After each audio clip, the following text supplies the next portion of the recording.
भगवते वासुदेवाय।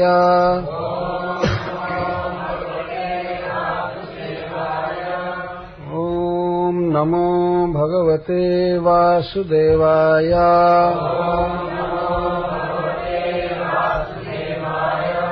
ओम नमो भगवते वासुदेवाय।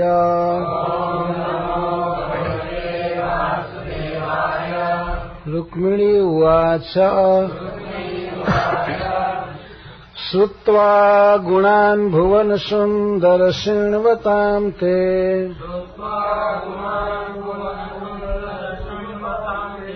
निर्विश्य कर्ण विवरैर्हरतोऽङ्गतापम्। रूपं दृशां दृशिमतामखिलार्थलाभाम्।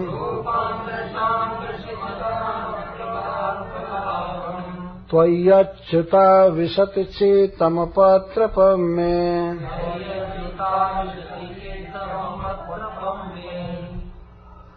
रुक्मिणी उवाच। रुक्मिणी ने लिखा है श्रुत्वा सुनकर गुणान विशेषताओं को भुवन सुंदर हे त्रिभुवन में सबसे अधिक सुंदर। शृण्वता सुनने वालों के ते आपके निर्विश्य प्रवेश करके कर्ण विवरहि कर्ण छिद्रों से हरतः हर लेते हैं अंगतापम हृदय की जलन। रूपम सौंदर्य। दृशां आँखों का। दृशिमता आँख वालों के। अखिलार्थ लाभम धर्म अर्थ काम मोक्ष सब प्रकार का लाभ। त्वयि आप में अच्युता हे अच्युत आविशति प्रवेश कर रहा है। चित्तम मेरा चित्त। अपत्रपम निर्लज मैं मेरा।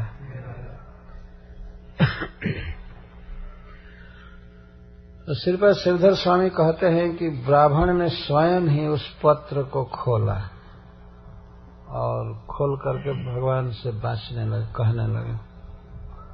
जो भी हो, चाहे भगवान ने पत्र खोलकर उनको दिया या वे भगवान की आज्ञा से खोले, दोनों एक ही बात है।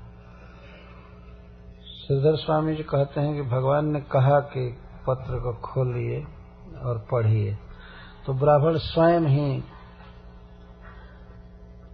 पत्र के मुद्रिका का उन्मोचन किए और पत्र पढ़ रहे हैं। तो रुक्मिणी जी ने सबसे पहले भगवान को संबोधन किया है भुवन सुंदर और इसके बाद अच्युत। तो वे कहती हैं हे भुवन सुंदर ते गुणान श्रुत्वा मे अपत्रपम चित्तम त्वयि आविशति। हे त्रिभुवन सुंदर आपके गुणों को सुनकर मेरा चित्त निर्लज हो गया है और आप में प्रवेश कर रहा है। इसकी त्रपा चली गई है। त्रपा का अर्थ होता है लज्जा। कैसे गुण हैं श्री कृष्ण के, इसके विषय में रुक्मिणी देवी कहती हैं शृण्वताम कर्ण विवरहि प्रविश्य अंग तापम हरतः गुणान। जब आपके गुण किसी सुनने वाले के कान के रास्ते से हृदय में प्रवेश करते हैं तो उसके हृदय की चिंता समाप्त हो जाती है, उसका अंग ताप नष्ट हो जाते हैं। अंग ताप से तात्पर्य है हृदय ताप, हृदय कोई अंग बता रहे। इस संसार में प्रत्येक जीव आश्रय चाह रहा है, और कैसा आश्रय चाहता है? वह व्यक्ति बहुत सुंदर होना चाहिए, धनी होना चाहिए, गुणवान होना चाहिए, जो सब समय सभी प्रकार के संकट में उसको सहारा दे सके और उसकी इच्छाओं को पूरा कर सके। और यह भी देखा जाता है कि इस संसार में व्यक्ति किसी न किसी को अपना आश्रय, अपना प्रेमास्पद मानता है, परंतु इस जगत में जो भी जीव हैं, व्यक्ति हैं, जैसे देवता आदि, कोई पूर्ण नहीं है। जो स्वयं पूर्ण नहीं है तो दूसरे का वे आश्रय क्या बन सकते हैं? यहां तक कि ब्रह्मा जी, भगवान शिव, इंद्र आदि सब देखा गया है कि अभाव में है, इनको आवश्यकता पड़ जाती है। तो सब तरह से परिपूर्ण है भगवान श्री कृष्ण, सब तरह से परिपूर्ण है। इसीलिए भगवान ने गीता में बार बार इस बात को कहा है कि मैं ही जीवों का एकमात्र सुहृद हूं, मैं ही ईश्वर हूं, मैं ही यज्ञों का भोक्ता हूं। भोक्तारम यज्ञ तपसाम सर्वलोक महेश्वरम सुहृदम सर्वभूतानाम ज्ञात्वा माम शांति मृच्छति। गीता में भगवान ये बारंबार प्रयास कर रहे हैं कि अर्जुन यह समझ जाएं, अथवा अर्जुन के अनुसार सभी लोग ये समझ जाएं कि कृष्ण ही बंधु हैं, कृष्ण ही माँ हैं, पिता हैं, भाई हैं, गुरु हैं, सब कुछ कृष्ण है, सुहृद है। इस बात को भगवान बारंबार कह रहे हैं। पिता हमस्य जगतो माता धाता पितामह। एक बार कहते हैं गतिर भरता प्रभु साक्षी निवास शरणम सुहृद प्रभवः प्रलय स्थानम निधानम बीजमव्ययम। मैं ही सब कुछ। तो श्री भगवान की यह विशेषता है, उनमें अनंत धन है, अनंत ज्ञान है, अनंत शक्ति है, अनंत सौंदर्य है, अनंत दया है। तो ऐसे प्रभु के गुणों को जब कोई व्यक्ति सुनता है, खासकर कान के रास्ते से जब ये गुण हृदय में प्रवेश करते हैं, तो वह व्यक्ति इस चिंता से बिल्कुल मुक्त हो जाता है कि हमारा कौन है। केवल पालन करने वाला ही नहीं, प्रेमास्पद भी सब तरह से। जिस प्रकार से इस जगत में कोई माँ है तो माँ किसी बच्चे से प्रेम करती है, स्नेह करती है, लेकिन ऐसा बच्चा जो सदा बच्चा रहे किसी माँ का, इस जगत में यह असमंजस उत्पन्न कर देगा। यदि बच्चा बड़ा न हो और हमेशा बच्चा रह जाए तो माँ भी ऊब जाएगी कि ये बड़ा क्यों नहीं हो रहा है। लेकिन अपराकृत जगत में श्री कृष्ण जैसे माँ यशोदा के बच्चा है तो बच्चा ही है, अनंत काल तक ऐसे ही रहेंगे। और वहाँ कोई घुटन नहीं है, उबन नहीं है, बल्कि नित्य नया नया रस का अनुभव होता है बच्चे को प्यार करने में। माँ दूध पिलाती है, वो अनंत काल तक दूध पिलाएगी, अनादि काल से दूध पिला रही है। और भगवान के साथ यह संबंध माँ और पुत्र का ये रहेगा अजय अमर। इसी तरह मित्र का संबंध है, वो रहेगा। स्वामी सेवक का संबंध है, वह रहेगा। और जरा विचार कीजिए, कोई परिवार ऐसा हो जिसमें कभी कोई वृद्ध न हो, कभी कोई मरे न, किसी को कोई रोग न हो, अभाव न हो, तो कितना अच्छा माना जाएगा वो परिवार इस जगत में। तो भगवान तो ऐसे संबंधी हैं, त्वमेव माता च पिता त्वमेव, त्वमेव बंधुश्च सखा त्वमेव, त्वमेव विद्या द्रविणम त्वमेव, त्वमेव सर्वम मम देव देव। कि वे यदि मिल जाते हैं, चाहे किसी भी रूप में, यदि कोई स्त्री है उसको पति के रूप में भगवान मिलें, या कोई आर्त व्यक्ति है, भगवान उसको पालक के रूप में मिले, स्वामी के रूप में मिले, या कोई मित्र के रूप में चाहता है तो मित्र के रूप में मिले। जो भी गुण देखना चाहे भगवान में सब हैं। तो जो कोई व्यक्ति श्री कृष्ण के गुणों को सुनता है तब उसका हृदय ठंडा हो जाता है, उसके हृदय की जलन समाप्त हो जाती है, समझ जाता है मैं बहुत ही अच्छा मित्र पाया हूँ, अच्छा स्वामी पाया हूँ, और कभी भी ये संबंध टूटेगा नहीं, मैं सदा के लिए सुखी हो जाऊंगा और उनकी नित्य सेवा करता रहूंगा। तो इस तरह से जो एक अनाश्रयता का या अनास्था का जो पाप है इस संसार में, वो मिट जाता है। खास करके रुक्मिणी देवी अपने लिए यह बात कह रही हैं कि जैसा उन्होंने आगे कहा है कि मैं विवाह के योग्य हो गई हूं, और जो कन्या विवाह के योग्य होती है तो उसके हृदय में एक चिंता रहती है कि हमको पति मिले, कैसे पति मिलेंगे, और माता पिता के भी हृदय में चिंता होती है। रुक्मिणी देवी के लिए यह अर्थ है। कोई भी कन्या चाहेगी कि हमें बहुत गुणवान पति मिले, वर मिले। तो हे प्रियतम, जब से मैंने आपके गुणों को सुना है तब से मेरी चिंता बिल्कुल समाप्त हो गई है, और मैंने यह निश्चय कर लिया है कि मैं आपको पति बनाऊंगी। मैंने वर्ण कर लिया है, और इस विषय में मुझे मेरे माता पिता के अनुमति की या समाज की अनुमति की आवश्यकता नहीं है, क्योंकि आपके गुणों ने मेरे चित्त को निर्लज बना दिया है। मैं अब किसी की अपेक्षा नहीं कर सकती कि वह व्यक्ति परमिशन दे या न दे, मैं इसकी परवाह नहीं करूंगी। चित्तम अपत्रपम अपगता त्रपा जस्मात् अपत्रपम, हमारे चित्त की लज्जा चली गई है।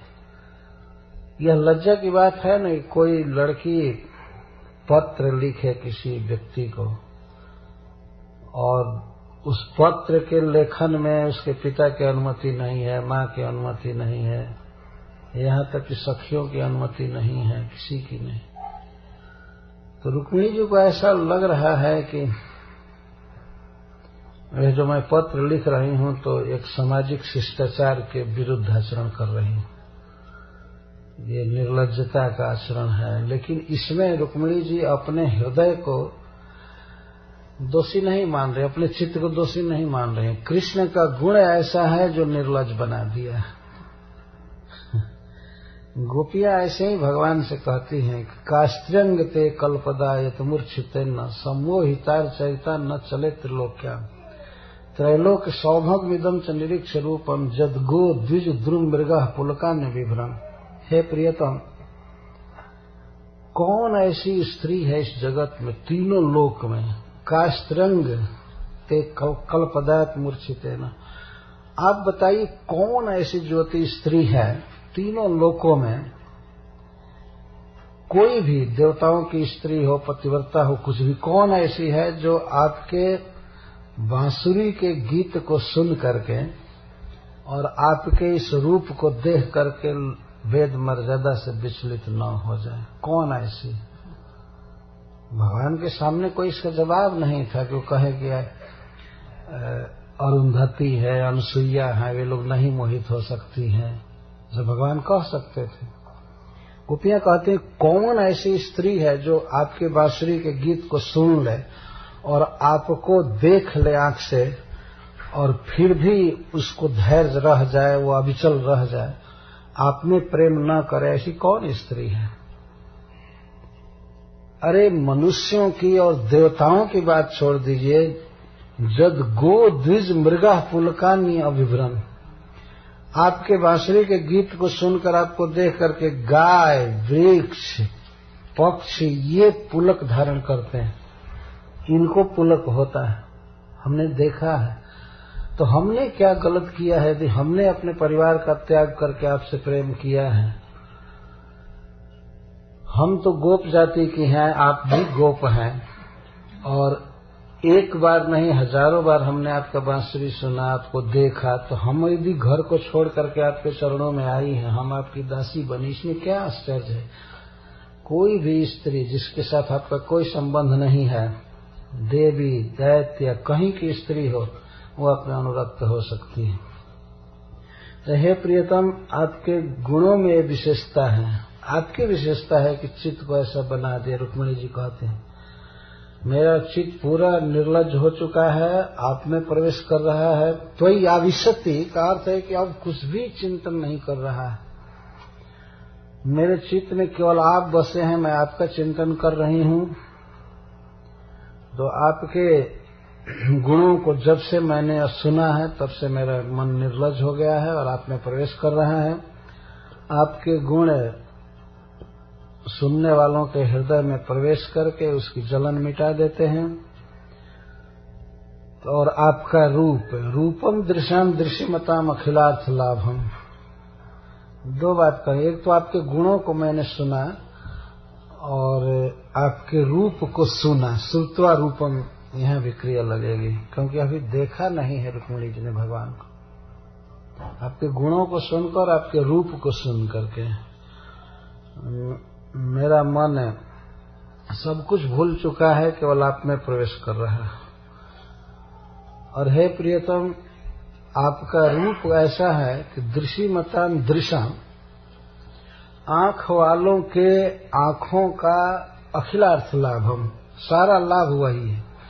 यदि कोई आपको देख लिया तो उसकी आंखों का सारा लाभ आप ही हैं, चाहे धर्म अर्थ काम मोक्ष सब कुछ। दृश्यमताम दृश्यम, आंख वालों के आंखों का सब लाभ, ऐसे कहती हैं, आंख वालों के आंखों का। तो इस संसार में जो भगवान ने आंख बनाया है, विशेषकर देवताओं की आंख और मनुष्यों की आंख, देखने के लिए ही, लेकिन आंखों का वास्तविक लाभ है भगवान को देखना। जब तक तो कोई व्यक्ति भगवान को नहीं देखा है, भगवान के सौंदर्य को नहीं देखा है, तो उसको आंख न देना देना दोनों एक समान ब्रह्मा जी के लिए हो जाएगा। बेकार आंख दिए। आंख है भगवान को देखने के लिए। इसके द्वारा सिद्ध हुआ कि भगवान का रूप है, बहुत अच्छा रूप है। और जो लोग यह कहते हैं कि भगवान बिना रूप के हैं, बिना आकार के हैं, तो इसका मतलब वो स्वयं ही ब्लाइंड हैं, वो क्या देखेंगे। इस तरह का ज्ञान होना, इस तरह की धारणा करना कि भगवान का कोई रूप है ही नहीं, यह तो बहुत भारी अज्ञान है, वास्तव में बहुत बड़ा अज्ञान। तो जो भी पाप हो, जो भी दुराचार उन्होंने किया होगा, इसलिए इस प्रकार का विचार मन में आता है कि भगवान का कोई रूप नहीं। शास्त्रों में इस बात को कहा गया है कि जिनके मन में ऐसी धारणा होती है कि भगवान का कोई रूप नहीं है, वे लोग वास्तव में एक नंबर के पापी हैं। बहुत बड़ा दुष्कर्म किया होगा तब इतनी दूषित चेतना है। सबसे सुंदर रूप वाले के विषय में कहते हैं कि उनका रूप है ही नहीं। इस तरह की बात को तो भगवान ने आंख बनाया है देखने के लिए, लेकिन किसको देखें, किसको देखने से माना जाएगा कि आंखें सफल हो गई, धन्य हो गई। तो रूपम दृश्यम दृश्यमताम अखिलार्थ लाभम, आपका रूप ही सबसे बड़ा लाभ है। जो आपको देख लिया वो धन्य हो गया, सुखी हो गया, आंखें सफल हो गई। तो इसके द्वारा श्री रुक्मिणी जी यह कह रही कि हे प्रियतम, आपके गुणों को जब से हमने सुना है, मैं आपकी भार्या बनने के लिए, आपकी दासी बनने के लिए कृत संकल्प हो चुकी हूँ। और मेरे मन में यह लालसा है कि कब आपको देखूंगी, मुझे कब नेत्रों का फल मिलेगा। लेकिन मैं इस तरह से बंधन में हूं कि आप कृपा करेंगे तभी मैं आपको पा सकूंगी। यह पत्र इस संदेश को व्यक्त कर रहा है कि भगवान को जीव पा सकता है भगवान की ही कृपा से, अपने साधन से नहीं पा सकता। रुक्मिणी जी ने स्पष्ट लिखा है कि आप आइए, जादवों की सेना लेकर के, सेनापतियों के साथ आप आइए। बहुत बड़ी सेना लेकर मत आइएगा, लेकिन मुख्य सेनापतियों के साथ आइएगा। अभी भी मन में यह भय है कि प्रियतम अकेले आएंगे तो कहीं ये लोग कुछ कर न दे। स्नेह है इस तरह का, जानती हैं कि ये भगवान है, परंतु फिर भी ये कही हैं कि सेनापतियों के साथ आइएगा, अकेले मत आइएगा। और यहाँ के राजाओं को परास्त करके मत करके हमें ले चलिए द्वारका। तो भगवान को भगवान की ही शक्ति से पाया जा सकता है। जीव में इतना ही पुरुषार्थ काफी है कि वह पुकारे कृष्ण को, बस, और क्या कर सकता है। श्री रुक्मिणी जी का इतना बल था कि उन्होंने पत्र लिखा। यदि भगवान पहले से सब जानते थे और पहले से उन्होंने विवाह करने का संकल्प कर लिया था, जैसा आप लोगों ने सुना। रुक्मिणी जी के गुणों का वर्णन सुनकर भगवान ने यह मन में बांध दिया था कि मुझे रुक्मिणी से विवाह करना है। और ब्राह्मण से यह भी वे कहते हैं, अभी पत्र समाप्त होने पर भगवान कहते हैं कि हाँ, मैं जानता हूं कि रुक्मिणी मुझे बहुत पसंद करती है, और मैं यह भी जानता हूं कि रुक्मिणी ने मेरा विवाह रोक दिया है, लेकिन मैं उसी तरह से रुक्मिणी को लाऊंगा उन राजाओं को मत करके, जैसे ब्राह्मण लोग काष्ठ को रगड़ करके और अग्नि उत्पन्न कर लेते। ऐसा कहा भगवान ने, कहा है मैं लाऊंगा, आप चिंता मत कीजिए। और तुरंत दारुक को आदेश दिया कि मेरे रथ को तैयार करो। तुरंत ब्राह्मण से बातचीत हुई और इसकी सूचना भगवान ने सेनापतियों को नहीं दिया। श्री बलराम जी को, अक्रूर जी को या प्रद्युम्न तो अभी जन्मे नहीं थे, और लोगों को उन्होंने कुछ कहा नहीं, चल दिया अकेले। लेकिन बलराम जी को इस बात का पता लग गया कि श्री कृष्ण अकेले गया है जहां बहुत बड़ी सेना जुटी है, तो ये सेना लेकर पीछे से चले गए भाई के स्नेह में। बलराम जी जानते हैं कि ये परम पुरुष हैं, परम ईश्वर भगवान हैं, पर उनकी सुरक्षा के लिए वे सेना लेकर चले गए। तो श्री रुक्मिणी जी जैसा प्रयास करना चाहिए। भगवान से अपने मन के भावों को कहना, यह एक भक्ति है। भक्ति रसामृत सिंधु में श्री रूप गोस्वामी पाद जी ने कहा है, प्रार्थना कई प्रकार की होती है, जैसे दैन्यमयी प्रार्थना, अपनी दीनता को भगवान से कहना कि मैं बहुत हीन हूँ, दीन हूँ, मैं आलसी हूँ, मुझसे भजन नहीं हो पाता है, आप कृपा कीजिए। और कुछ प्रार्थना होती है लालसामयी, लालसा, जैसे श्री नरोत्तम दास ठाकुर बहुत से पद लिखे हैं जिसमें अपनी लालसा व्यक्त करते हैं। हरि हरि कबे मोर हईवे सुदीन, कब मेरा सुंदर दिन आएगा, कब मैं ब्रज में जाऊंगा, यह देखूंगा, यह करूंगा, ऐसे सुखी होऊंगा। तो इस तरह से भगवान से निवेदन किया जाता है कि आप हमें अपना लीजिए। और वास्तव में हृदय से यदि कुछ कहा जाए कृष्ण से, तो उसको भगवान बहुत ध्यान से सुन लेते हैं और तुरंत पूरा करते हैं। मन में लालसा होनी चाहिए। रुक्मिणी जी ने जो पत्र लिखा, वो कितना दुख में थी, कितनी चिंता में थी, कितनी तत्परता से पत्र लिखा और सुरक्षित ढंग से उसे द्वारका पहुंचवाया। यह बात ग्रहण करने लायक है। साधन करना चाहिए, लेकिन साधन में मन का अभिनिवेश बहुत आवश्यक है। कभी कभी हम लोग देखते हैं कुछ बच्चे ऐसे होते हैं जो केवल रोने का अभिनय करते हैं। ये करते रहते हैं, ऐसे ही जानते हैं वो भी कि हम झूठा कर रहे हैं, और माँ भी जान जाती है कि ऐसे ही रोता रहता है झूठ मूठ के, तो इसलिए वो बच्चे को उठाने नहीं आती है, जानती है कि ऐसे ही आदत है। लेकिन सचमुच के बच्चे यदि रो दे तो सब काम छोड़ करके आकर के बच्चे को उठाती है, दूध पिलाती है, सहलाती है, उसे सुखी करती है, ये देखा गया। तो कृष्ण भी खूब जानते हैं कि ये जप कैसे हो रहा है, ये सही में रो रो करके हो रहा है कि केवल नियम पूरा करने के लिए हो रहा है। हाँ,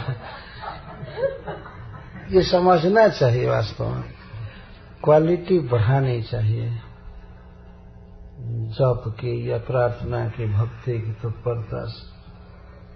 जिस दिन हृदय से ये आह निकलने लगे, हे कृष्ण अयि नंद तनुज किंकरम पतितम माम विस्मय भवाम्बुधौ कृपया तो पाद पंकज स्थित धूलि सदृशम विचिंतय। हे कृष्ण, मैं आपका किंकर हूँ, पर मैं इस भव समुद्र में जैसे तैसे गिरा हूँ। हे नंद नंदन, आप हमको यहाँ से उठाइए और अपने चरणों की धूलि के समान समझिए, हम पर विचार कीजिए, मैं बहुत दुखी हूँ। यदि वास्तव में हृदय से प्रार्थना निकले तो भगवान तत्काल उसका उत्तर देते हैं। इस पत्र में हृदय की लालसा ही, अपना कलेजा ही पत्र पर रख दिया गया है। एक तो रुक्मिणी जैसी कन्या के लिए पत्र लिखना किसी अनजान व्यक्ति को, यही काफी हो गया, बहुत काफी। जिस कुल में जन्म ली थी और इतने बड़े सुंदर राजा के पास, सुशील राजा के यहाँ, और पत्र लिख रही, लेकिन वह जान रही है कि ये भगवान हैं, उनकी अद्भुत शक्ति है, और मैं अपने भावों को व्यक्त करूंगी तो प्रभु हमको स्वीकार करेंगे। भगवान का यह भी एक गुण है, जय जथा माम प्रपद्यन्ते तथैव भजामि।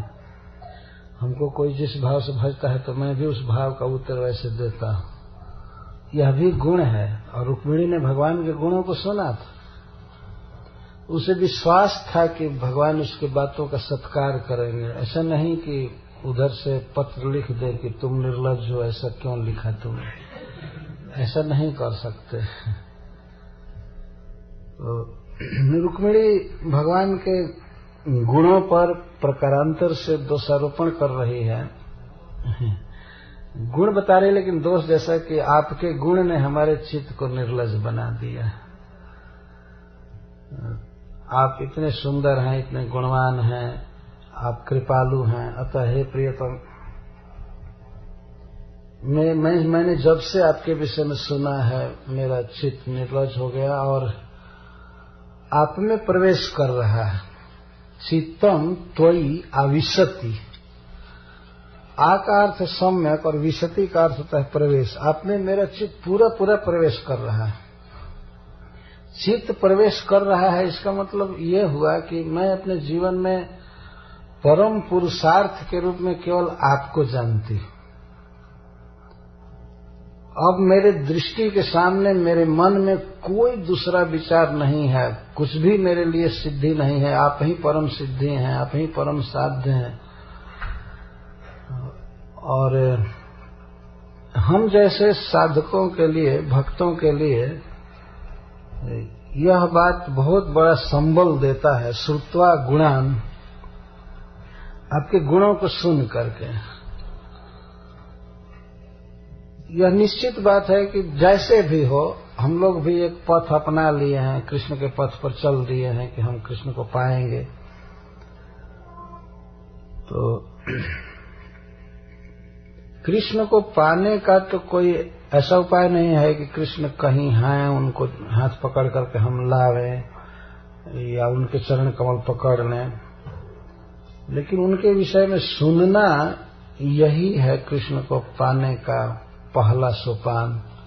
सुनना, सुनने के बाद यदि मन कृष्ण में अविष्ट होने लगे तो भगवान में मन लगना और भगवान को पाना दोनों दो बात नहीं है, ये एक ही है। यदि मन भगवान में लगने लगा तो भगवान मिल जाएंगे, पहले वो मन में मिल रहे, फिर आंखों के सामने मिल सकते हैं, फिर बाहों में मिल सकते हैं। तो इस तरह से श्री कृष्ण को पाने कमण है। मान लीजिए गोपियां कुछ बोल रही है तो जो पढ़ रहा है वो भी सुनने जैसा ही है। गोपियों के मुख से सुन रहे हैं, मैत्रेय मुनि के मुख से सुन रहे हैं, या विदुर जी के मुख से सुन रहे हैं, ब्रह्मा जी के मुख से सुन रहे हैं। बहुत से वक्ता है उसमें, भगवान के भिन्न भिन्न गुणों को बोलते हैं। तो इस तरह से भगवान के गुणों को सुनने से अपना ताप दूर होता है, और इसी तरह से दूसरों को बताना चाहिए। बता बता करके कृष्ण का भजन करो, कृष्ण ही बंधु हैं, कृष्ण ही माँ हैं, कृष्ण ही पिता हैं, कृष्ण ही सब कुछ हैं। इस तरह से दूसरों को सुखी किया जा सकता है। तो रुक्मिणी जी ने सबसे पहले संबोधन किया भगवान को भुवन सुंदर। भुवनेषु सुंदर या भुवना नाम सुंदर।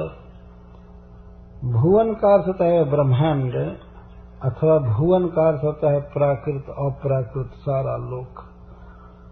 जितने भी व्यक्ति हैं, हो चुके हैं आज तक सृष्टि में, और यहाँ तक कि परव्योम में, वैकुंठ में जितने भी पर्सनालिटी हैं, जितने भी व्यक्ति हैं, सबसे अधिक सुंदर हैं भगवान कृष्ण। बल्कि इन्हीं के सुंदरता का एक लेश मात्र अन्यों में सुंदरता का संचार करता है। यह भगवान की पहली विशेषता है कृष्ण की, बहुत सुंदर। तो श्री कृष्ण के सुंदरता का वर्णन करने में बारंबार कहा जाता है कि वे रूप सुधा सिंधु हैं, सौंदर्य के समुद्र हैं, कृपा के समुद्र हैं, दया के समुद्र हैं, और सबसे जो कुछ भी गुण है श्री कृष्ण में, सब समुद्र समुद्र समुद्र, अर्थात अनंत। समुद्र कहने का मतलब यह नहीं समझना चाहिए कि वो शास्त्र या वह भक्त भगवान के दया को सीमित कर दिया समुद्र कह करके। इधर प्रशांत महासागर चाहे अटलांटिक महासागर, इस सब की सीमा है। हम लोग सीमित समुद्र को देखे हैं।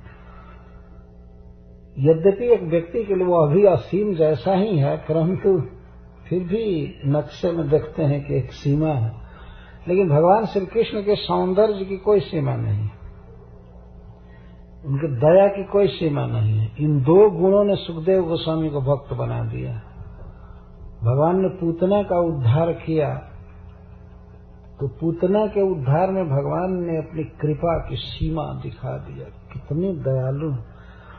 जो स्त्री अपने स्तनों में विष लगा करके कृष्ण को मारने आई, उसको भगवान ने अपनी नित्य मां बना लिया, धाय बना लिया। वास्तव में सामान्य बुद्धि से भगवान के इस कृपा को समझा नहीं जा सकता है कि अद्भुत भगवान है, अद्भुत कृष्ण है।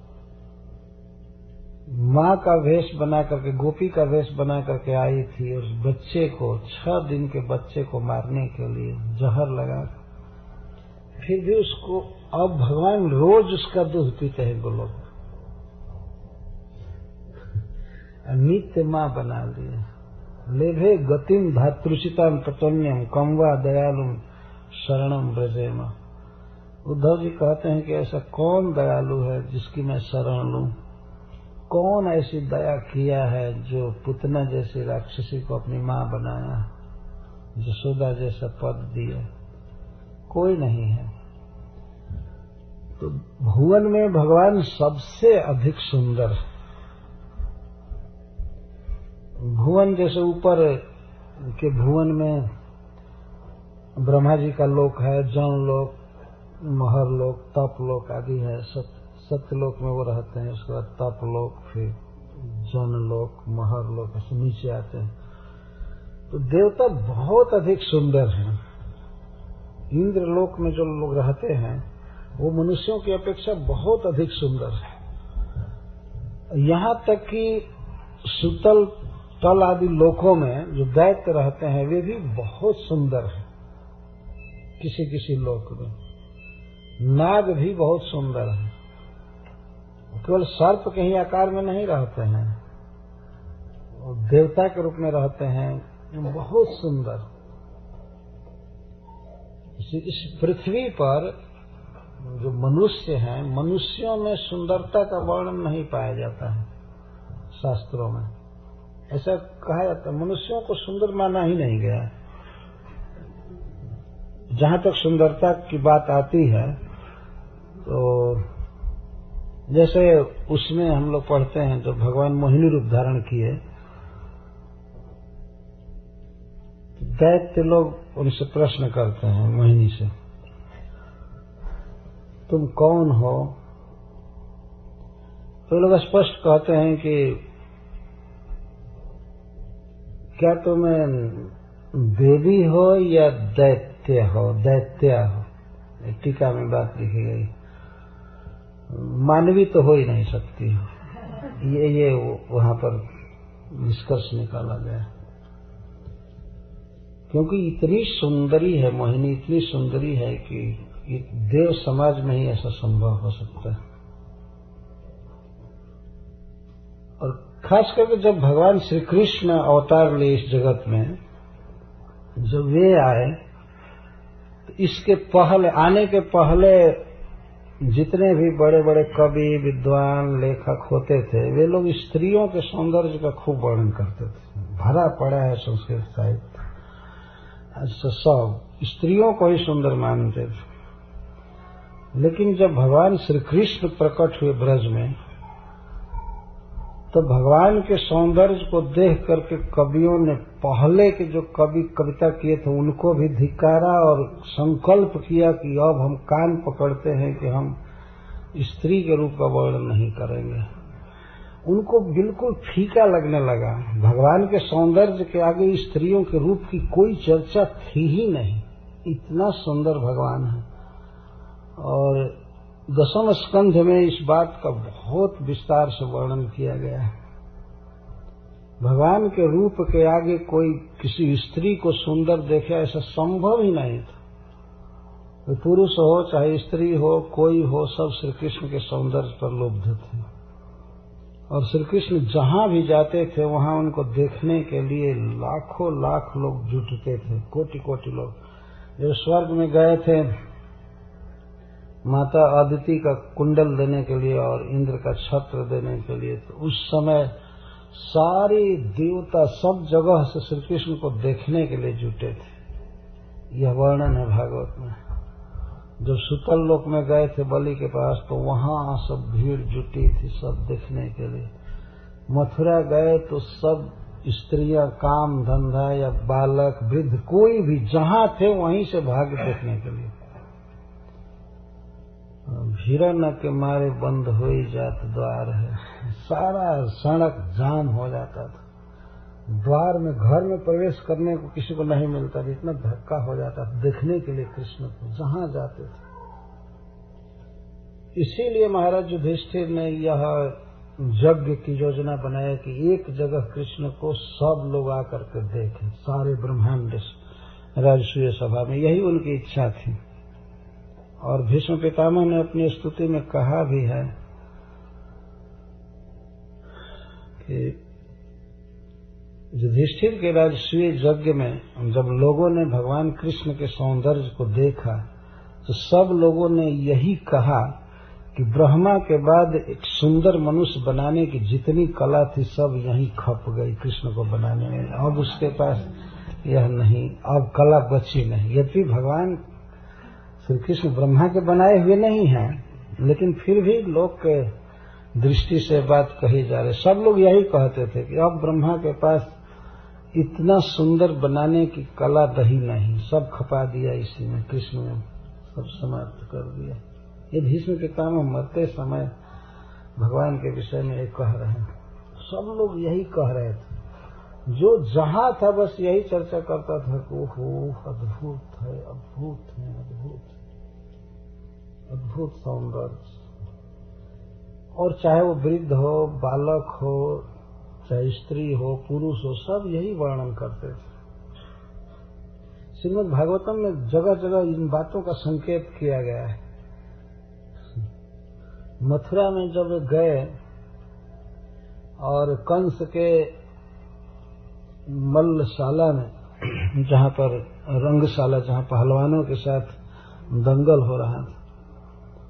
जब वहां की स्त्रियों ने श्री कृष्ण को देखा वहां पहलवानों से लड़ते हुए, तो श्री कृष्ण के मुख पर कुछ पसीना आ गया था, मेहनत परिश्रम सूचित हो रहा था। तो मथुरा की स्त्रियां बहुत अफसोस करते हुए कहती हैं कि सखी, हम लोगों को जो इनका दर्शन मिला वह कुअवसर पर मिला, जब ये दोनों लड़के संकट में हैं, ये इनका घर नहीं है। ऐसे लोगों के साथ इनको किया गया जिनके साथ ये दंगल कर रहे हैं। इनके वास्तविक सुखमय मुख को और बिल्कुल स्वच्छंद लीला को गोपियां देखती हैं, कितनी धन्य। तो ब्रज में श्री कृष्ण को कोई चिंता नहीं रहती है, गाय चरा करके आते हैं, जाते हैं, वन में खेलते हैं, रहते हैं। लेकिन मथुरा में वे एक संकट के स्थान में फंसे हुए हैं। ये वहां की स्त्रियों का विचार था। बहुत अफसोस में बोलती। तो जो भी सौंदर्य भगवान प्रकाशित करते हैं वो तो परफेक्ट है ही, लेकिन जो ब्रज में उन्होंने अपना सौंदर्य प्रकाशित किया वो तो अद्भुत। कृष्ण करणामृत में बिलमंगल ठाकुर बहुत सुंदर वर्णन किए हैं, बहुत सुंदर। ये भुवन सुंदर शब्द आया है, इस पर मुझे ये सब बातें याद आ रही हैं कि तीनों लोकों में ऐसा सुंदर कोई है ही नहीं। अद्भुत सुंदर, किसी भी अंश में कोई तुलना नहीं की जा सकती किसी के साथ। और दूसरा संबोधन कर रही हैं अच्युत। अच्युत का अर्थ होता है जो अपने गुणों से, अपने सौंदर्य, दया आदि गुणों से कभी च्युत नहीं होते हैं, तो अच्युत उनको कहते हैं। इस संसार में तो देवता या मनुष्य कोई भी हो, अपने गुणों से वो च्युत हो जाता है। आज बहुत सुंदर है लेकिन बुढ़ापा में उसकी सुंदरता च्युत हो जाती है। आज मान लीजिए उसके पास पैसा है, दया की वृत्ति है, दान देता है, कल स्वयं गरीब हो जाए तो दान क्या देगा, तो उसकी जो दान वृत्ति है च्युत हो जाती है। सौंदर्य चला जाता है, दया चली जाती है, पद चला जाता है, यहाँ तक कि शरीर ही चला जाता है, सब च्युत हो जाता है। लेकिन भगवान का तो जो कुछ भी है सब अच्युत है। और जितने दयालु अनादिकाल से हैं, पुतना का उद्धार करते समय जितने दयालु हैं अभी भी उतने ही दयालु हैं। उनके दया में कोई कमी नहीं, उनके सौंदर्य में कोई कमी नहीं, उनके धन में और उनकी सर्वेश्वरता में तो कोई कमी नहीं है कि कुछ लोग मिल करके उनको एक दिन ईश्वर के पद से हटा दे, ऐसा नहीं हो सकता। कोई चुनाव से भगवान नहीं गए हैं, इलेक्शन से नहीं गए हैं उस पद पर, उनका स्वभाव ही है कि वे ईश्वर। जैसे सूरज में प्रकाश मनुष्य की व्यवस्था से नहीं भरा गया है ना। कोई अमेरिकन सरकार या भारतीय सरकार मिल करके कोई पेट्रोल की सप्लाई थोड़े करते हैं कि सूरज में दाहकता शक्ति बनी रहे। सूरज में सहज प्रकाश है, स्वाभाविक प्रकाश है। कोई रेगुलेटर द्वारा या स्विच ऑफ करके उनके प्रकाश को कम नहीं कर सकता, और कभी जरूरत पड़े तो बढ़ा भी नहीं सकता। अभी इस देश में लोग कहते हैं अरे मई में इतना ठंडा पड़ रहा है। सूरज के प्रकाश में जैसे जो यथावत स्थिति है वही है। यह कोई मनुष्य की व्यवस्था नहीं है कि लास्ट मई में भी, इस मई में भी इतना ठंडा पड़े। लोग सोचते हैं तो स्प्रिंग आना चाहिए, स्प्रिंग आने में क्यों देर किया है? सरकार से पूछना चाहिए क्या इसने देर किया है? मनुष्य तो कुछ नहीं कर रहा है इसमें। कुछ स्वाभाविक व्यवस्था होती है। भगवान श्री कृष्ण जो सर्वेश्वरेश्वर हैं, सबके ईश्वर हैं, स्वाभाविक ही हैं। ऐसा नहीं कि कुछ लोग मिल करके उनको ईश्वर मान दिए इसलिए उस पद पर हो गए और बाद में कह देंगे कि अब मत ईश्वर रहिए तो हट जाएंगे। वे अच्युत हैं, स्वाभाविक अनंत गुण श्री कृष्ण से निकलते रहते हैं स्वभाव, जैसे भगवान सूर्य से ताप और प्रकाश निकलते ही रहते हैं, स्वाभाविक निकलते रहते हैं। यदि एक दिन देखा जाए सूर्य से कितना ताप निकला, विचार करने पर कोई कोई तो डर जाएंगे कि भाई इतना ताप निकल रहा है तो सूर्य एक दिन ठंडा हो सकते हैं। इतना ताप निकलता है, पानी गर्म हो जाता है, पृथ्वी का ऊपरी भाग गर्म हो जाता है, हवा गर्म हो जाती है, लू चलने लगती है।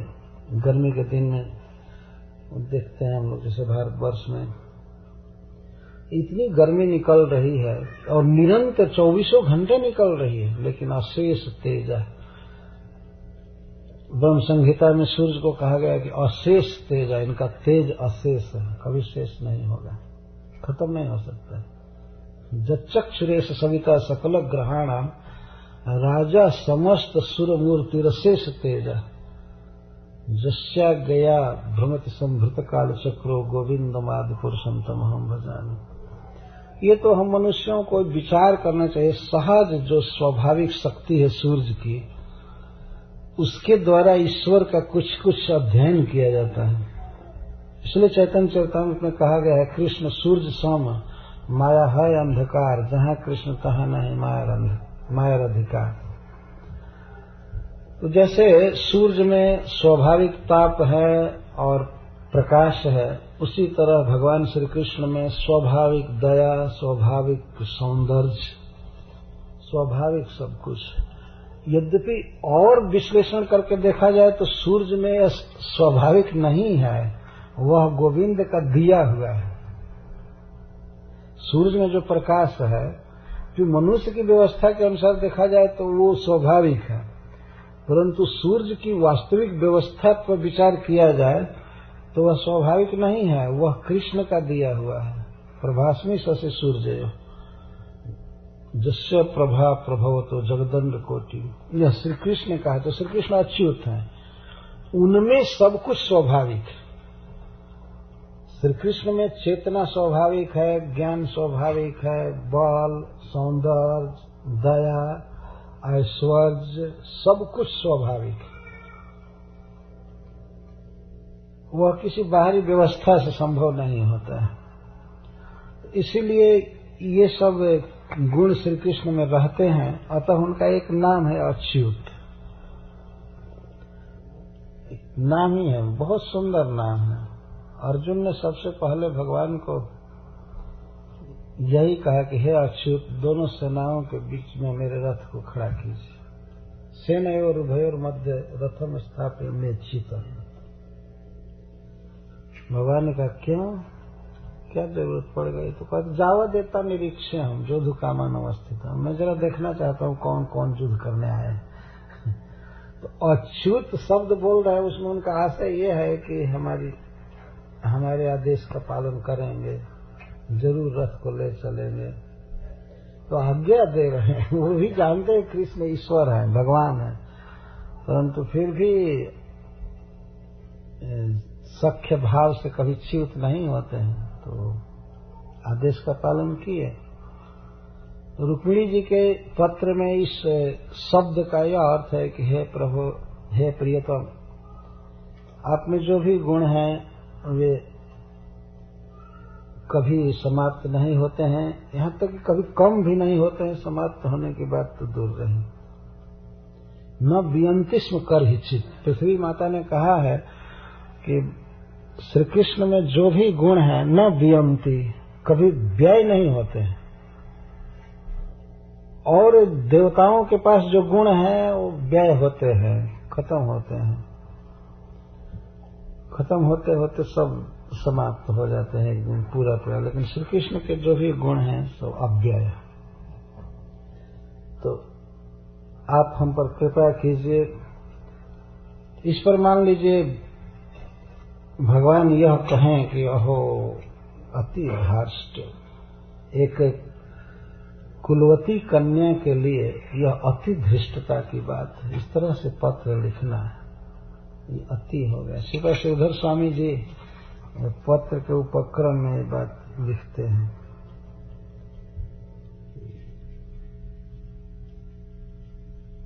अहो इति अति धार्ष्ट,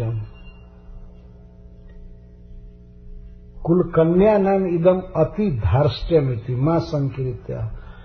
यदि भगवान श्री कृष्ण कहें कि कुल कन्या के लिए, जो ऊंचे कुल में जन्म ली है, उस कन्या के लिए इस प्रकार से किसी से आग्रह करना माता पिता की जानकारी के बिना, ये अति धृष्टता है, धृष्टता की सीमा हो रही।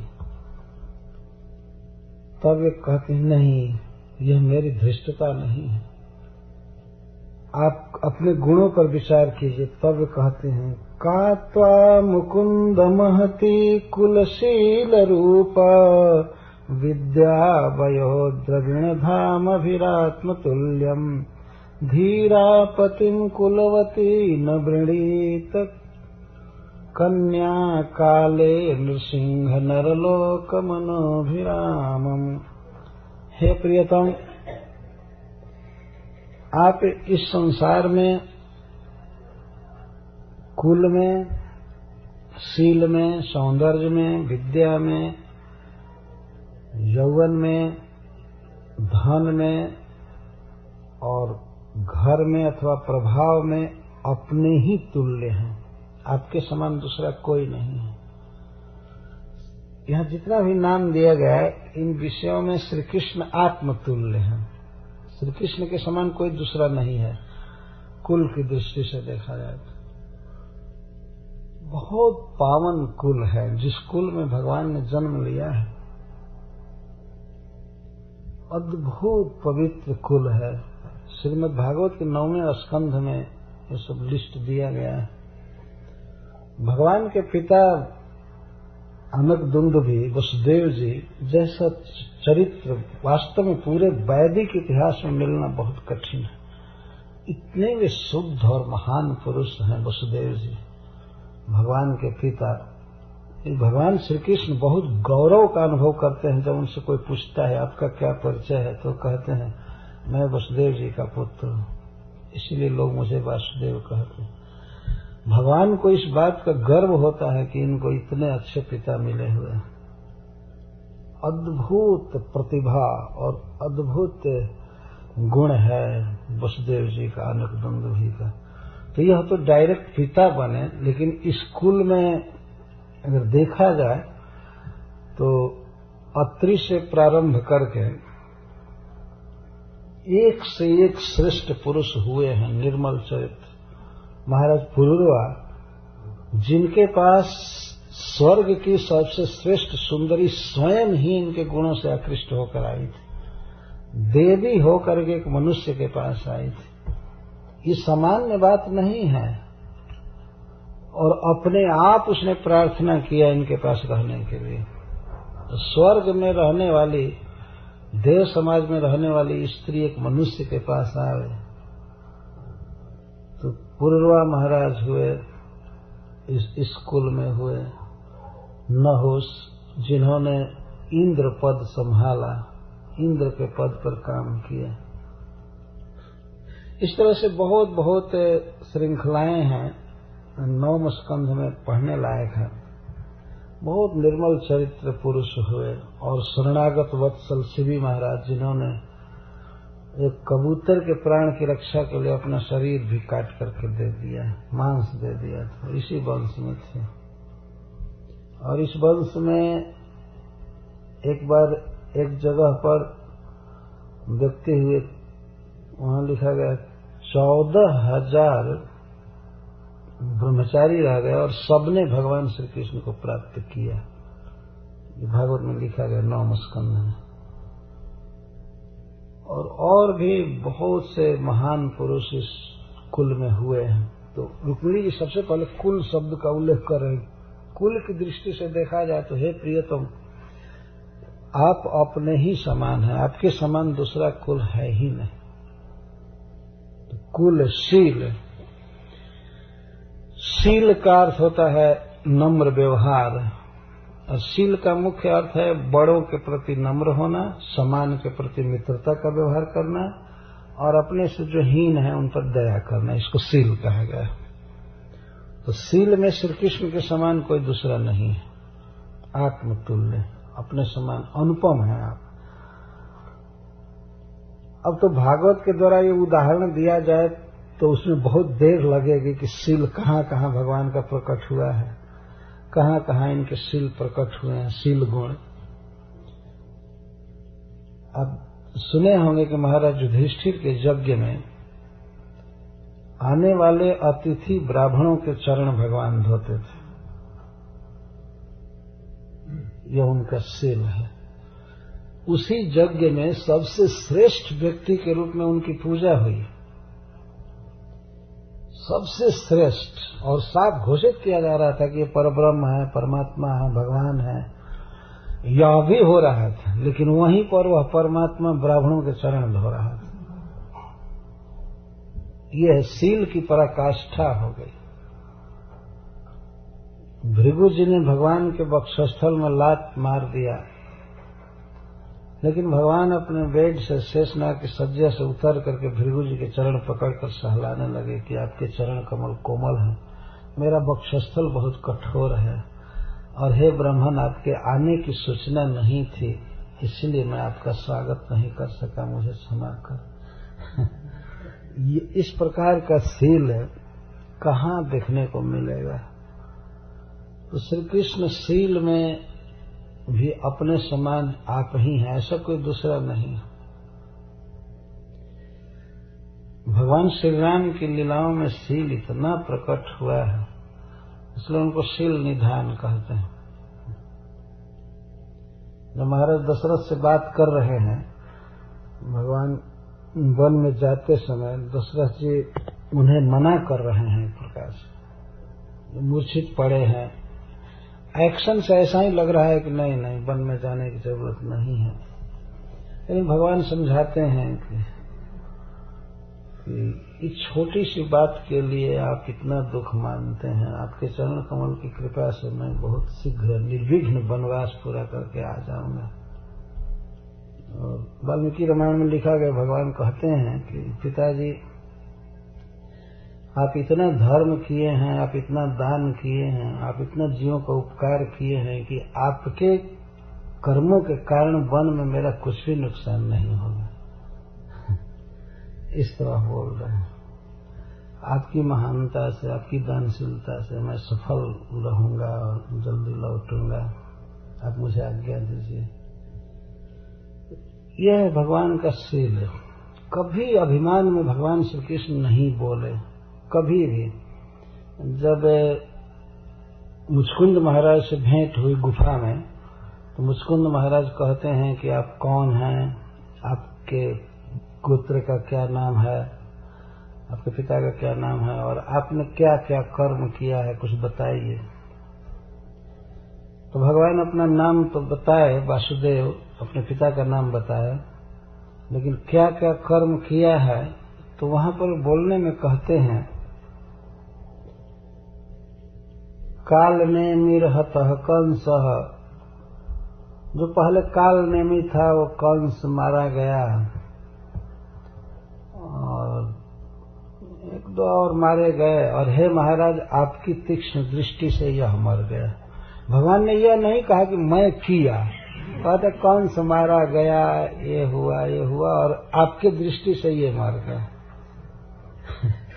मैं लाया यहाँ पर और मैं बड़ा बुद्धि से मरवाया इसको, ये भगवान नहीं कह रहे हैं। वो शील पूर्वक बोल रहे हैं। महाराज मुचकुंद गदगद हो गए भगवान के इस प्रवचन से, बात से। कभी ऐसा नहीं कहे कि मैंने ये किया, मैंने ये किया, मैंने ये किया, मैंने ये किया। एक बार तो भगवान ने कह दिया, ऐसे भगवत्ता भी तो प्रकट करनी थी, तो कहते हैं महाराज, कोई व्यक्ति ओस के कणों को हो सकता है कि गिन दे, पृथ्वी के धूलि को गिन दे, जल के कणों को गिन दे, लेकिन मेरे जन्म कर्म को गिनना असंभव है। फिर भी मैं कुछ बता रहा हूं।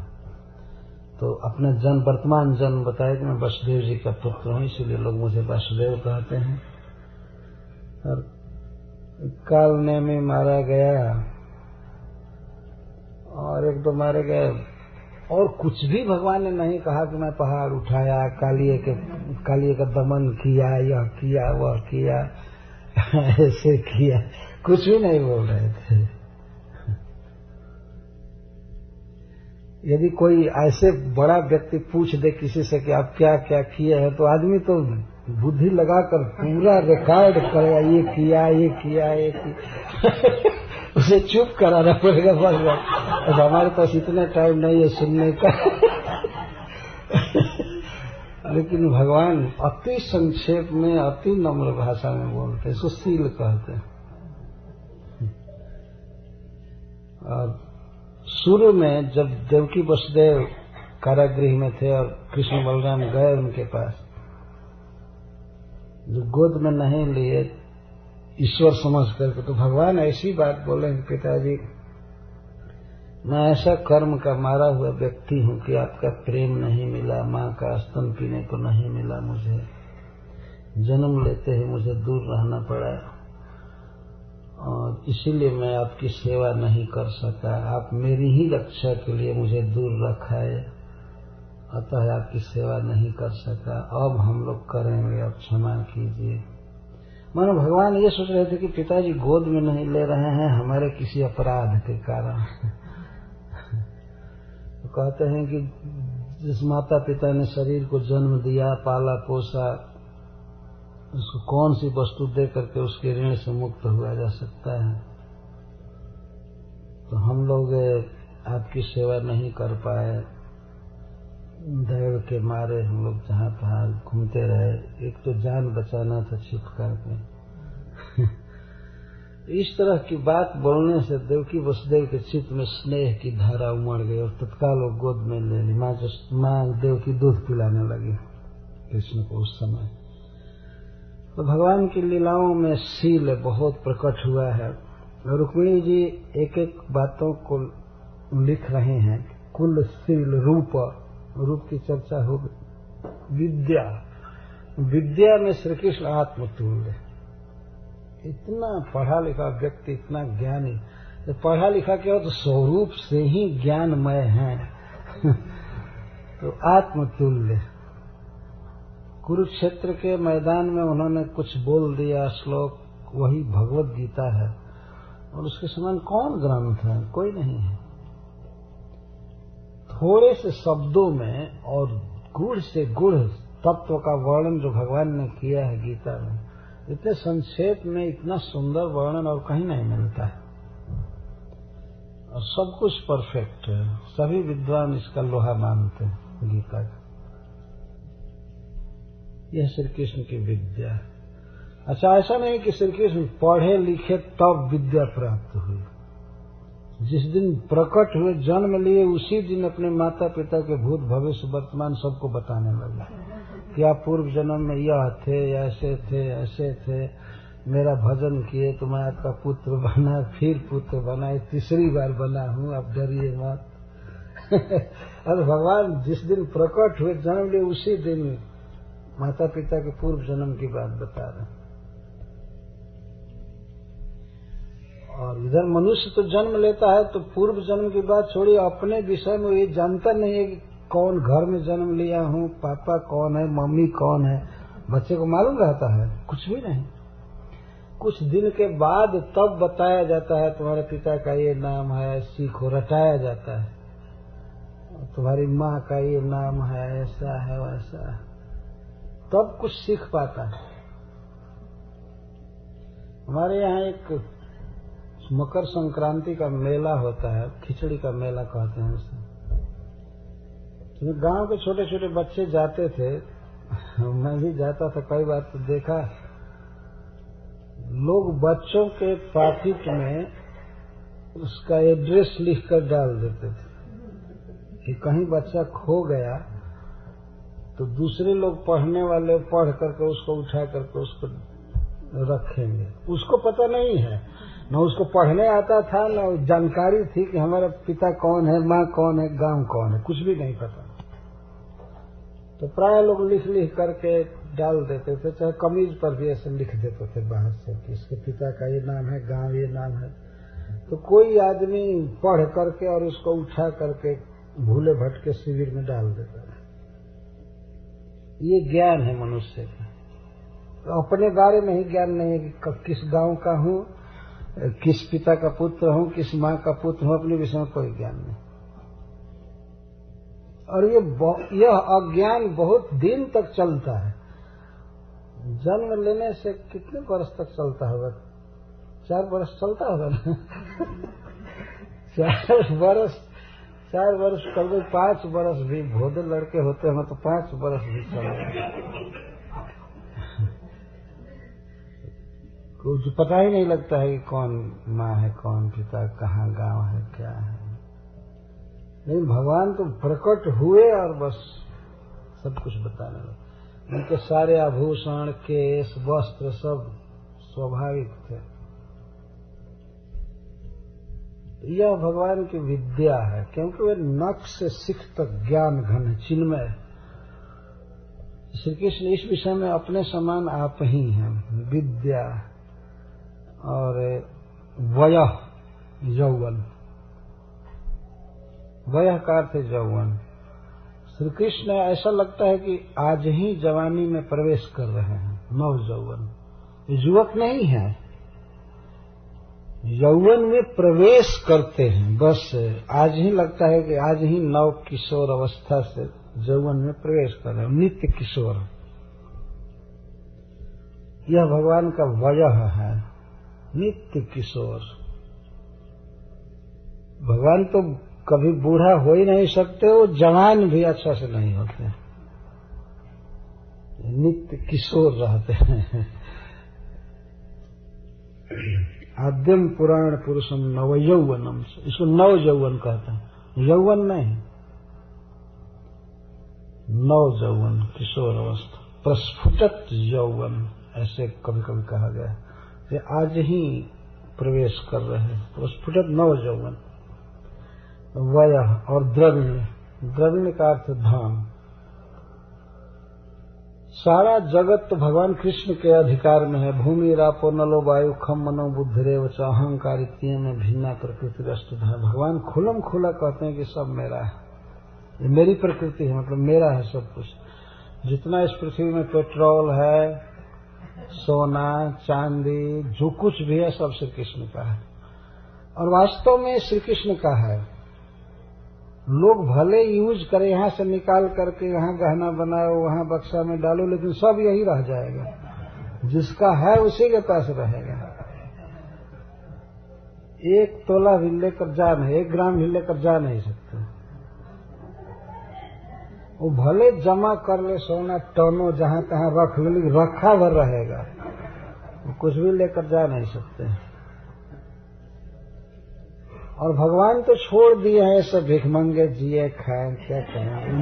उनको इतनी चिंता नहीं होती है कि ऐसा यूज कर रहे हैं, लेकिन है उनका। सारी भूमि, सारा जल, सारा वायु, आकाश, सब कुछ श्री कृष्ण का है। यह तो शास्त्रों में बारंबार बात आई है कि सब कुछ श्री कृष्ण का है। और इसके अलावा जो स्वर्ग में संपत्ति है या परव्योम में, अपराकृत जगत में है, वो सब कुछ श्री कृष्ण का है। तो श्री कृष्ण के समान धनी केवल श्री कृष्ण है, आत्मतुल्य, और कोई नहीं है इनके समान। अच्छा, और कोई नहीं है तो ये नहीं समझना चाहिए कि श्री कृष्ण के पास 100 रुपया है तो किसी के पास 95 है या 99 है, इस कारण से श्री कृष्ण अतुल्य है। नहीं, यदि श्री कृष्ण के पास मान लीजिए 100% धन है तो सारे जगत में सबका मिला करके वो 1% भी नहीं है, और सबका, और किसी के अधिकार में है भी तो नाम भर केवल पेपर पर है, वो सब कृष्ण का है। इधर उधर नाम होने से क्या होगा। मान लीजिए किसी आदमी का नाम पूरा किसी बैंक पर चढ़ा दिया, इसी का है, न 1 पैसा निकाल सकता है, न खा सकता है, तो नाम होने से क्या हुआ। नाम ही चल रहा है ना। कभी कभी आदमी बैंक में रुपया छोड़ करके चला जाता है, मर जाता है, भूमि छोड़ देता है, घर छोड़ देता है, चला जाता है। सब कुछ पर अधिकार कृष्ण का है। सब मृत्यु सर्व हरस चाहूं, ये स्वामी है तो है, ऐसा नहीं कि बीच में मनुष्य मालिक हो गया और भगवान लाचार हो गए हैं, क्या करें। नहीं, उनके ही अधिकार में है। वो तो पता चल जाता है, जब मरण होता है तो सर्वहरस चाहे, सब ले लेते हैं। तो पता चलता है अरे तो पहले भी उन्हीं का था। तो क्या मरने से पहले वो नहीं हरने देंगे क्या कृष्ण को? वो तो उस समय भी उनका है, हमारे जन्म के पहले से ही था। सारे मनुष्य जाति के जन्म के पहले से धन है, और सब मर जाएंगे फिर भी रहेगा। ये पृथ्वी रहेगी, सूरज रहेगा, हवा रहेगा, और सोना चांदी जो बहुत दिन चलते हैं सब यहीं रह जाएंगे। भगवान के अधिकार में सब कुछ है। और यह तो उनकी भगवत्ता का वर्णन है, लेकिन श्री कृष्ण के लीला विलास समय जब लीला कर रहे थे उस समय भी भगवान ही सबसे धनी व्यक्ति इस पृथ्वी पर थे। अगर यह कहा जाए कि नहीं युधिष्ठिर धनी थे, यह थे वह थे, युधिष्ठिर आदि तो इनके चरणों के किंकर थे। वो सारा जगत भगवान के अधीन था, कृष्ण के सबसे धनी व्यक्ति थे। और ये द्रविड़ शब्द बता रहा है कि द्वारका का जो कोष था ट्रेजर, वो सबसे धनी था। इंद्र आदि देवताओं का कोष उसके सामने कुछ भी नहीं था। प्रकट धन संचय की दृष्टि से भी बात कही जाती है, बहुत धनी भगवान कृष्ण। और धाम अभिरात्म तुल्यम, धाम, धाम का दो अर्थ है यहाँ। धाम का अर्थ है प्रभाव अथवा घर। श्री कृष्ण जैसा घर किसी का नहीं था, पूरे ब्रह्मांड में ऐसा सुंदर घर किसी का नहीं था। सुनते हैं आप लोगों ने सुना होगा भागवत में कि भगवान द्वारका में जिस सभा में बैठते थे उसका नाम था सुधर्मा सभा। उसमें बैठने पर सदुर्मियां नहीं सताती थी, उस सभा में बैठने पर प्यास नहीं लग सकती थी, भूख नहीं लगती थी। ऐसा नहीं कोई फिजिकल गड़बड़ी के कारण भूख नहीं लगती, उसे भूख नहीं लगती थी, प्यास नहीं लगती थी, शोक मोह उसमें नहीं होता था। सभा में बैठने पर किसी प्रकार की चिंता नहीं होती थी और किसी प्रकार का अज्ञान नहीं होता था कि मैं ये हूं मैं वो हूं। और उसमें लिखा गया है और जरा और मृत्यु नहीं होती थी। उस सभा में बैठने पर बुढ़ापा समाप्त हो जाती थी। इस सभा की ऐसी विशेषता थी। और कोई रोग नहीं, मरण नहीं, कुछ नहीं। इधर के सभा में तो फिर भी चाय घूमता रहता है ना? कुछ नहीं तो चाय घुमाओ, नहीं तो हालत बिगड़ रही है, पानी पिलाओ, ये पिलाओ, ये पिलाओ। और कभी कभी सभा हो रही है तब तक कोई मर जाता है, हार्ट अटैक कर जाता है, उसको निकाल लो, ले जाओ। लेकिन द्वारका में इस प्रकार का भवन नहीं। तो भागवत में तो लिखा गया है कि जब भगवान मथुरा में आए ब्रज से, तो मथुरा के जितने भी वृद्ध लोग थे, पहले प्रवयस्क थे, वृद्ध हो गए थे, वे श्री कृष्ण को देख करके जवान हो गए। फिर से जुआनोति बलौ जैसा युवक हो गए, और अति बलौ जैसा अति बल बढ़ गया, सब सुंदर हो गए, युवक हो गए, केवल दर्शन करके भगवान का। थोड़ी सी देर लगी, कई दिन दर्शन करते करते धीरे धीरे जवान हो गए। भगवान के दर्शन में यह आनंद, इतना सुख होता था कि बुढ़ापा चली गई, शरीर का बल बढ़ गया, तो वृद्ध व्यक्ति भी युवक हो जाता था भगवान का दर्शन करके। उस सभा में बैठते थे तो उसमें शोक मोह भूख प्यास जरा मरण ये सब नहीं होते थे। तो रुक्मिणी जी कह रहे हैं कि घर की दृष्टि से, चाहे सौंदर्य की दृष्टि से, धन की दृष्टि से, विद्या की दृष्टि से, कुल की दृष्टि से, हे प्रियतम आप अपने ही समान हैं। तो यदि किसी कन्या के विवाह का अवसर हो और कन्या कुलवती, धीरा और महती, तीन विशेषणों से युक्त हो, यदि वह विशिष्ट कुल में जन्म ली है और गुणों में महान है तथा धैर्य है और विवाह का अवसर है काले, तो हे नृसिंह, हे मनुष्यों में श्रेष्ठ, ऐसी कौन सी कन्या है जो ऐसे अवसर पर आपका ही वर्ण नहीं करेगी। मैंने जो आपका वर्ण किया है बिल्कुल स्वाभाविक किया है, और कोई भी लड़की यही करेगी यदि आपके विषय में वो सुन लेगी। विवाह का अवसर हो, विवाह के योग्य हो गई हो और उच्च कुल में जन्म भी हो, धैर्यवती हो, महती हो, तो कौन ऐसी कन्या है जो आपको ही अपने पति के रूप में वर्ण नहीं करेगी। मैंने जो किया है यह मेरी धृष्टता नहीं है, यह बिल्कुल स्वाभाविक है।